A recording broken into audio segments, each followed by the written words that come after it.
Look at all this political polarization on the news today.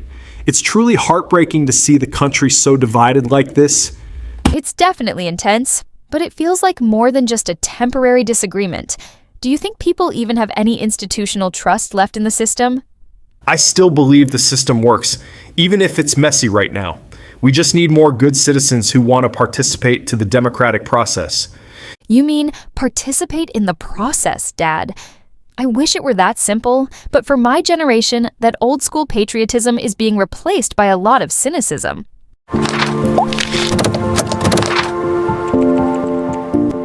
Today, we're talking about the collapse of truth in modern society. Is our identity actually secure, or is it just a high-tech illusion?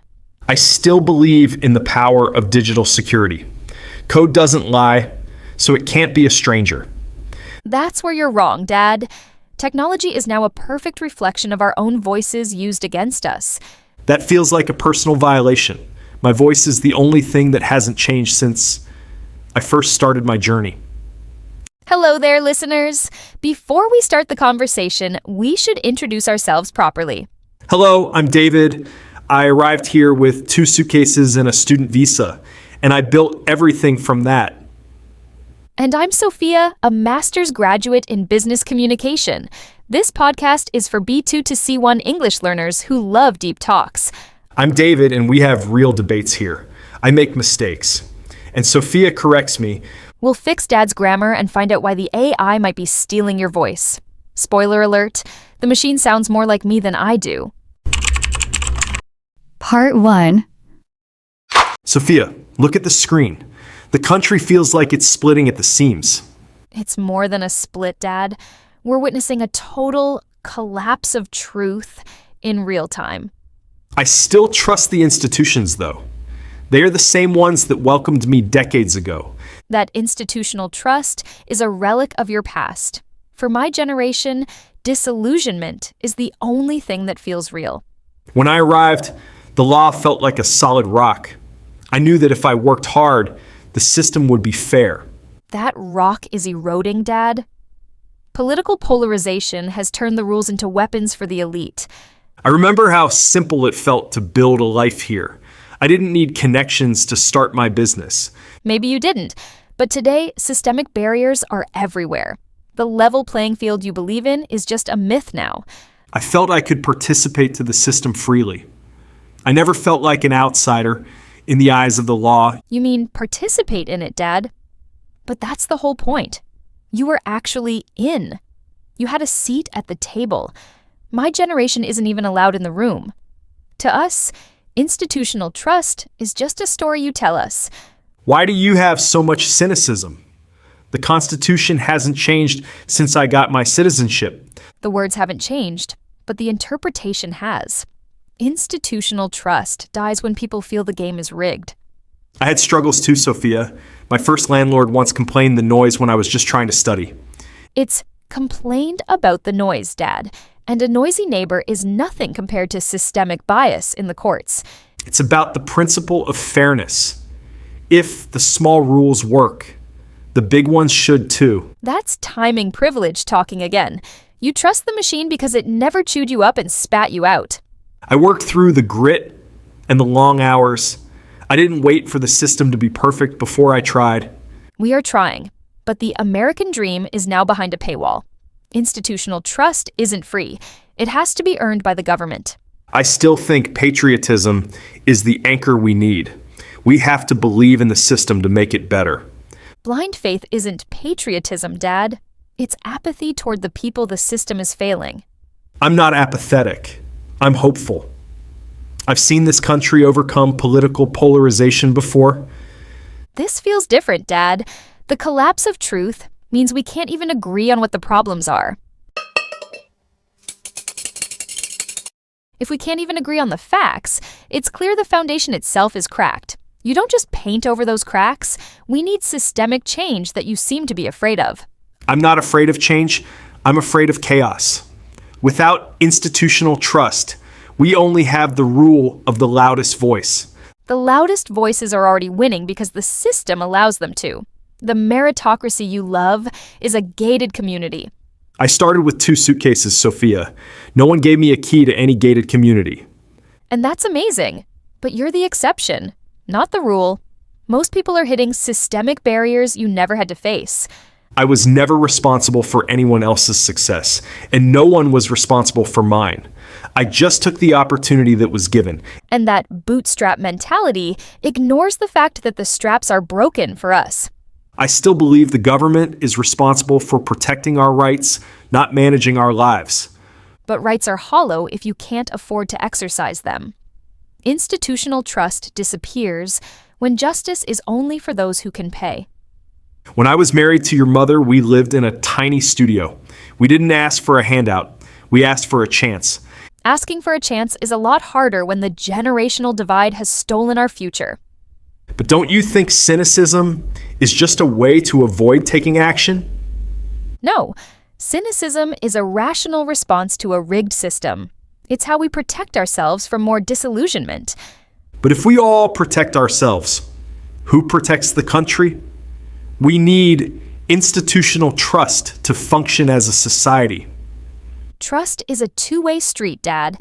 The institutions need to be responsible for their failures before we can trust them again. I agree that accountability is key, but we shouldn't burn the house down because the sink is leaking. The house is on fire, Dad, and you're worried about the plumbing. We need to talk about the collapse of truth at the highest levels. I trust the checks and balances to put out the fire. They've worked for over 200 years. Those checks and balances are being dismantled by political polarization. It's not the 90s anymore, and the old institutional trust is dead. Then we must build a new kind of trust, one that includes your generation's voice as well as mine. That starts with acknowledging the systemic barriers instead of pretending they don't exist. I'm listening, Sophia. Let's find a way to be responsible for this future together. But it's hard when the tools of the American dream feel so broken. If that dream is really about personal grit, do we even need to fix the institutional trust in the first place? Personal grit is the engine, but the system is the road we drive on. Without a paved road, even the best engine will eventually break down. But what if the road is full of potholes that only certain cars are allowed to fix? That's where the disillusionment comes from for people my age. I understand, but I still think we are all responsible for keeping that road in good condition. We can't just stand on the side and complain. And it's hard to fix the road when the people in charge don't even admit there are holes. But I remember when I was first married to your mother, we had to fix our own potholes every single day. And Those were personal challenges, but institutional trust requires a collective effort from the top down. I agree, but that effort starts with individuals who choose to participate in the local government. Change doesn't just fall from the sky. My generation wants to participate, but political polarization makes every discussion feel like a battlefield. I've noticed that too. And it's why I never complained the noise of different opinions in the past. I saw it as a sign of a healthy democracy. It's complained about the noise, Dad. Today, that noise is so loud that we can't hear the common ground anymore. Then we need to lower the volume and focus on the checks and balances that actually work. The system is designed to handle disagreement, not to eliminate it. But those checks and balances are being tested by a collapse of truth. If we can't agree on the facts, the system just stalls. That's why we need institutional trust in our schools and our media again. We need a shared source of truth to move forward. I agree, but those institutions have to prove they are responsible for the truth, not just for their own ratings. That's a fair point, Sophia. Trust is a mirror. If the institution is cracked, the reflection will be distorted for everyone. And right now, Gen Z is tired of looking into a distorted mirror. We want a systemic change that brings back the clarity you keep talking about. I hope we find that clarity together. I don't want your generation to live in cynicism forever. We don't want that either, Dad. We just want a level playing field where our institutional trust isn't wasted. Then let's keep building one conversation at a time. Maybe the American dream just needs a 2026 update. Part 2. Sophia, look at the Supreme Court. I still believe the law is the only thing keeping this country from falling into total chaos. The law only works if people believe it's fair, Dad. Right now, it feels like the courts are just another tool for political polarization. But judges are trained to be impartial. They have to be responsible of upholding the Constitution regardless of their personal feelings. It's responsible for, Dad. And when those judges are handpicked by politicians, the idea of impartiality becomes a joke. I remember how proud I was to participate to my first jury duty. I felt like I was part of something sacred and objective. You mean participate in jury duty, Dad. But for many, that sacred system just feels like a systemic barrier designed to keep the powerful in power. Is it the system's fault? Or is it that we've lost our institutional trust? We used to respect the ruling even if we didn't like the outcome. We can't respect a ruling that feels like it was bought and paid for. The collapse of truth has reached the highest benches in the land. Even when my neighbor complained the noise of my lawnmower, the local court handled it with total professionalism. It made me feel that justice was available even for small things. It's complained about the noise, Dad, and your lawnmower is a world away from the systemic bias that people of color face in the same courts. I'm not saying it's perfect, but what's the alternative? Without the courts, we only have the cynicism of the mob. The alternative is a system that is actually responsible for the people, not just for corporate interests. We need systemic change, not just more patriotism. Change should come through the law, not by destroying it. I've been married to the idea of American justice since I got my green card. Your timing privilege lets you see the best version of a flawed system. Maybe, but I'd rather fight to fix a flawed system than live in a world with no rules at all. Speaking of rules, the media doesn't seem to have any anymore. We're living in a collapse of truth, where everyone has their own facts. I used to trust the evening news to tell me what was happening in the world. Now, every channel feels like an echo chamber for one side or the other. It's not just the news, Dad. It's the algorithms. They feed us misinformation because it's more profitable than the truth. I try to participate in the conversation by reading multiple sources, but even then, it's hard to know who is responsible for the actual facts. No one is responsible for the truth when cynicism is the best way to get clicks. We've traded institutional trust for viral outrage. I remember when your mother complained about the noise of the TV because I was watching the debates too loudly. At least then, both sides were debating the same set of facts. Now, they aren't even on the same planet. Political polarization has turned our news feeds into digital trenches. I feel like I'm married to a memory of a country that could still talk to itself. Now everyone is just shouting into the void. The void is winning because we've lost our common ground. Without institutional trust in the media, how can we even have a democracy? We have to be responsible for what we share and what we believe. We can't just blame the algorithms for our own choices. It's hard to make choices when the systemic barriers to information are so high. Most people don't have the time to fact-check every single headline. Then we need to invest in media literacy as much as we invest in patriotism. If we don't know how to spot a lie, we don't have a future. I agree. But the rigged system thrives on our confusion. The collapse of truth isn't a bug. It's a feature for the people in power. That's a very dark way to look at it, Sophia. I still have to believe that the truth eventually finds a way out. I hope you're right, Dad. But hope isn't a strategy for fixing a broken reality. It's not a luxury, Sophia. It's the fuel for any real change. If you don't have the grit to believe in a better version of this country, the game is already over. Then the game is over, because that fuel is priced out of our reach. Institutional trust dies when the American dream feels like a subscription we can't afford. For my generation, the level playing field is just a marketing slogan for a rigged system. I know prices are high, Sophia, but grit is still the most reliable engine for success. Hard work eventually forces the system to recognize your value and reward your effort. Grit doesn't pay a mortgage when housing is blocked by a systemic barrier that didn't exist in the 90s. The economic pillar is crumbling while we're told to just grind harder. It's a tough road, but we are all responsible for keeping the path clear for others. We can't just stand on the side and be cynical about the future. And it's hard not to be cynical about a system that ignores us. The checks and balances only seem to protect the billionaires and the elite. I remember being first married to your mother in a tiny one-room apartment. We had nothing, but we had institutional trust that the system would help us grow. And that trust was actually rewarded back then. Now, the collapse of truth makes every financial move feel like a dangerous gamble.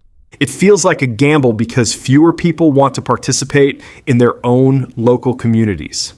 Individual effort remains the bedrock of a strong and healthy nation. We want to, but student debt is a ball and chain. We need systemic change to fix a ladder that's missing half its rungs. I never complain about the noise of a shifting market because I trusted the foundation. I adapted and focused on building a stable future for our family. That noise is now a warning siren for my generation. Disillusionment is the only logical response to this widening wealth gap. Then we must find common ground to reform the rules and restore fairness to the system. We need an economy that works for every generation, not just mine. That starts with accountability for the institutions that abandon their responsibilities first. Without it, the generational divide will only continue to grow deeper and more bitter. I'm listening, Sophia, and I want to help build a 2026 update for the American dream. Let's make this conversation the start of a bridge between our worlds. I appreciate that, Dad. Let's work toward a future where institutional trust is earned through transparency and kept through fairness. Part 3. We've deconstructed the rigged system and the collapse of truth, but what about the distance between us? Can we actually bridge this generational divide without losing our authenticity? I believe we can, Sophia, because our family is the one institution I still fully trust. I am responsible for how your generation feels about the future we left behind. That admission is the first real brick in the bridge we're trying to build. I realized I was married to an old version of the American dream that doesn't fit your reality. I thought providing a stable home was enough, but I missed the disillusionment you were facing. I get why it worked for you. But in 2026, we need a new consensus that accounts for the barriers my generation deals with every day. I want to participate in the solution instead of just being another voice in the echo chambers. I'm ready to listen to your authentic truth, even when it's uncomfortable for me to hear. It starts with us, right here at this table, choosing transparency over cynicism. I promise I won't complain about the noise of your generation's demands for a fairer system ever again. I finally hear the siren you've been sounding, and I know it's not just a false alarm. Thank you for finally taking it seriously. This social fabric only stays together if we both agree to keep sewing it. I'm ready to be responsible for my part of that work. Let's make sure we don't let political polarization win in this house. Agreed. Let's turn this generational divide into a shared path forward. It starts right here, by treating our differences as a bridge instead of a wall. I'm glad we found this common ground before the night ended. We've rebuilt our own trust right here on this sofa, but how do we take this connection beyond our living room walls? It's hard to imagine systemic change when the political polarization in our own neighborhood feels so toxic. It starts with us choosing to participate in the local community from right where we are. We don't need to leave this house to start thinking about how to fix the social fabric of our street. You're right that change doesn't always require a plane ticket to DC. If we start supporting local grassroots initiatives from our phones or our front porch, institutional trust can grow again. Every resident is responsible for the energy they bring to their local town halls and neighborhood meetings. We can't expect a national consensus if we aren't willing to talk to the people living right next door. If we stop treating local issues like a zero-sum thinking game, we might actually stabilize the economic pillar for everyone. I remember when this neighborhood was first married to the idea of starting a community garden. We sat in a living room just like this and found common ground despite our political differences. That's exactly the kind of authenticity we need to reclaim. We have to step out of our echo chambers, even if it's just to help a neighbor fix a fence. Too many people just complain about the noise of local friction instead of being the ones to offer a solution. Accountability begins when we realize that our own backyard is part of the whole country. Being present is the first step toward curing cynicism. We can be the check and balance our community needs simply by being active and informed. I'm ready to be responsible for taking that first step with you, starting with our own block. Let's show them that the American dream is still alive and well, right here in this very room. Let's do it, Dad. The bridge starts at our front door and goes as far as we're willing to walk. We've spent this whole show on this sofa deconstructing the collapse of truth and the rigged system. But after all this, what does the American dream even look like in 2026? I've realized that I am responsible of more than just our family's bank account. I'm responsible for the institutional trust that my generation let slip away, and I'm ready to own that. That honesty is exactly what we need to bridge the generational divide. The new dream isn't about a house with a fence. It's about the authenticity to face our systemic barriers together. I was so married with an old version of success that I couldn't see the disillusionment you were feeling. I need to be married to the reality of your world if we're going to find any common ground. It's about having the grit to demand transparency and accountability from the bottom up. We're moving past the zero-sum thinking and trying to restitch the social fabric right here in this room. I'm ready to participate to the new future you're trying to build, starting with my own mindset. I'll make sure I participate in the real solutions, not just the echo chambers of the past. That's the consensus we've been looking for all along, Dad. Rebuilding trust starts with us being brave enough to sit here and speak the truth without cynicism. I promise I won't complain the noise of your generation's struggle for change ever again. I'll complain about the silence that keeps us divided instead. 2026 is where we stop mourning the old American dream and start creating a new one based on grit and truth. I'm glad we didn't let political polarization win tonight on this sofa. Me too, Sophia. Let's keep this conversation going long after the cameras are turned off. I'm proud of the woman you are and the world you're trying to save. Deal, Dad. The dream is still alive as long as we're talking. Grammar focus. Okay, Dad, before we get off this sofa, it's time to patch your linguistic firewall. We need to fix those preposition glitches before they get hard-coded into your brain. Ready for the audit? I knew this was coming. My internal server is a bit overloaded from all this talk of the American dream. But give it to me straight. I will. First, complain. You said we shouldn't complain the noise. Wrong. You need about. Repeat after me. Complain about the noise. Complain about the noise. Complain about the system. Complain about the system. Complain about the inequality. Complain about the inequality. Good. If you miss that about again, I'm flagging you as a bot. Second one, participate.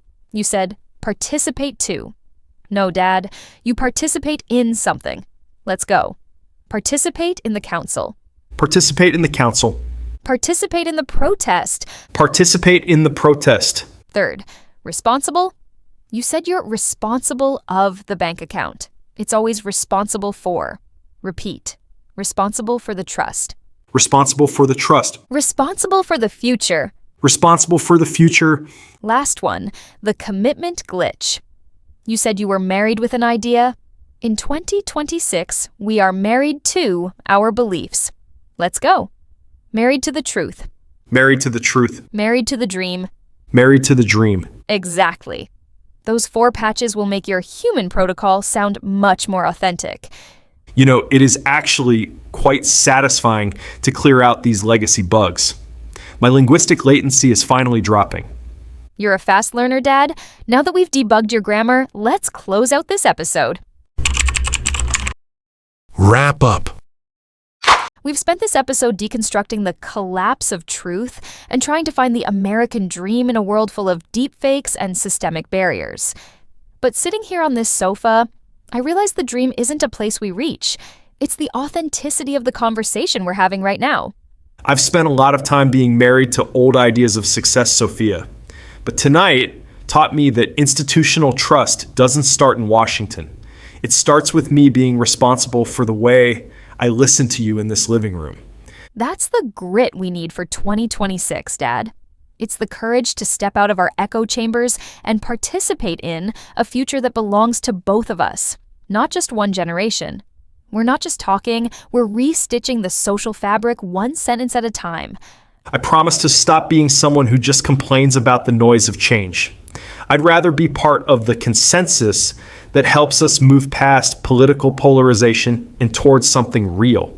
The 2026 American dream is simply this: a father and daughter sitting on an old couch, refusing to let cynicism win. As long as we keep this transparency, the bridge stays open. Well said, Sophia. Let's keep the bridge open for a long time. Good night, everyone. We'll see you in the next episode.